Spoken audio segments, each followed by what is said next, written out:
नमस्कार बच्चों। आज हम संस्कृत में संख्याएं सीखेंगे।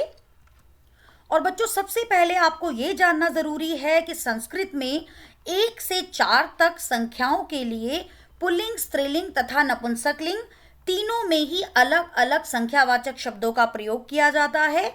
और 4 के बाद की सभी संख्याएं सभी लिंगों में एक समान रूप में होती है। जैसे पुल्लिंग में 1 के लिए है एकः, स्त्रीलिंग में एका और नपुंसकलिंग में एकम। एक शब्द जो है ये हमेशा एक वचन में ही होता है। 2 के लिए द्वो, द्वे, द्वे। द्वो पुल्लिंग में द्वो है और स्त्रीलिंग और नपुंसकलिंग में द्वे है। और जो 2 शब्द है ये हमेशा द्विवचन में होता है। त्रयः, तिस्रः, त्रीणि। पुल्लिंग में त्रयः 3, तिस्रः स्त्रीलिंग में और त्रीणि नपुंसकलिंग में। और 3 के बाद वाली जितनी भी संख्याएं हैं वे सब हमेशा बहुवचन में होती हैं। पुल्लिंग में 4 के लिए है चत्वारः, स्त्रीलिंग में चतस्रः और नपुंसकलिंग में चत्वारि। अब हम इन चारों संख्याओं को एक एक कर्ता शब्द के साथ प्रयोग करके देख लेते हैं। पुल्लिंग में अगर हमारा एक बालक है तो ये वैसे भी एक वचन ही होगा, क्योंकि एक वचन है और बालक भी एक वचन ही होगा। तो एक बालक एकः बालकः, एक बालिका एका बालिका और एक फूल एकम पुष्पम। तो पुल्लिंग में हो गया एकः बालकः, स्त्रीलिंग में हो गया एका बालिका और नपुंसकलिंग में हो गया एकम पुष्पम। द्वो शब्द हमेशा द्विवचन में होगा तो उसका कर्ता भी द्विवचन में होगा। तो पुल्लिंग में जैसे 2 बालक तो क्या हो जाएगा द्वो बालकौ। स्त्रीलिंग में क्या हो जाएगा द्वे बालिके। नपुंसकलिंग में क्या हो जाएगा द्वे पुष्पे। 2 बालक, 2 बालिकाएं, 2 फूल। और 3 शब्द जो है वो हमेशा बहुवचन में होता है तो उसके साथ जो भी संज्ञा शब्द प्रयोग होगा वो भी क्या होगा बहुवचन ही होगा। तो पुल्लिंग में जैसे हमारे पास है 3 बालक तो हम क्या लिखेंगे त्रयः बालकाः। स्त्रीलिंग में यहाँ 3 बालिकाएं दिखाई दे रही हैं तो उसके लिए हम क्या लिखेंगे तिस्रः बालिकाः। यहाँ पर 3 फूल दिखाई दे रहे हैं तो हम इसके लिए क्या लिखेंगे त्रीणि पुष्पाणि, 3 फूल। 4 जो है वो भी बहुवचन है और उसके साथ जो भी संज्ञा शब्द प्रयोग होगा वो भी बहुवचन का ही प्रयोग होगा।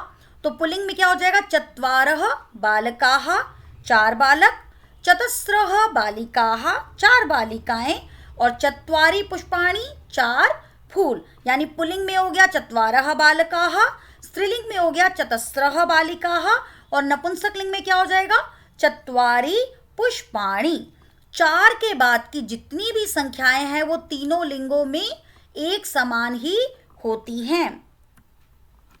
5 के लिए क्या है पंच, 6 षट, 7 सप्त, 8 अष्ट या अष्टौ, 9 नव, 10 दश, 11 एकादश, 12 द्वादश, 13 त्रयोदश, 14 चतुर्दश, 15 पंचदश, 16 षोडश, 17 सप्तदश, 18 अष्टादश, 19 नवदश, ऊनविंशतिः एकोनविंशतिः।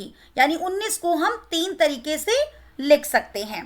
20 विंशतिः, 21 एकविंशतिः, 22 द्वाविंशतिः, 23 त्रयोविंशतिः, 24 चतुर्विंशतिः, 25 पंचविंशतिः, 26 षड्विंशतिः, 27 सप्तविंशतिः, 28 अष्टाविंशतिः और 29 के लिए भी 3 शब्द हैं नवविंशतिः, एकोनत्रिंशत्, ऊनत्रिंशत् और 30 के लिए क्या है त्रिंशत्।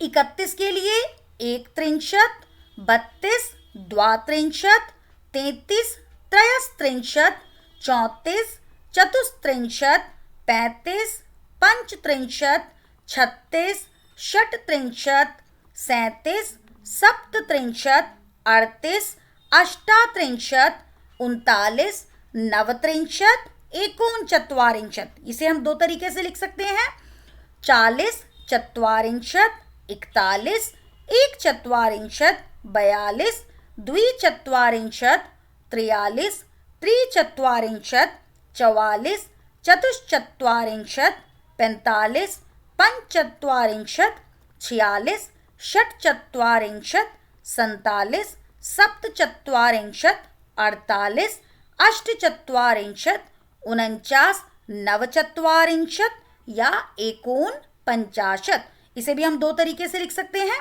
50 के लिए 50। तो बच्चों आज हमने 1 से 50 तक संस्कृत में संख्याएं सीखी। और अगर आपको 1 से 10 तक संख्या याद है और उसके बाद अगर आपको 10, 20, 30, 40, 50 इनको संस्कृत में क्या कहते हैं अगर आपको ये याद है तो आप आगे की संख्याओं को स्वयं ही बना सकते हैं। धन्यवाद।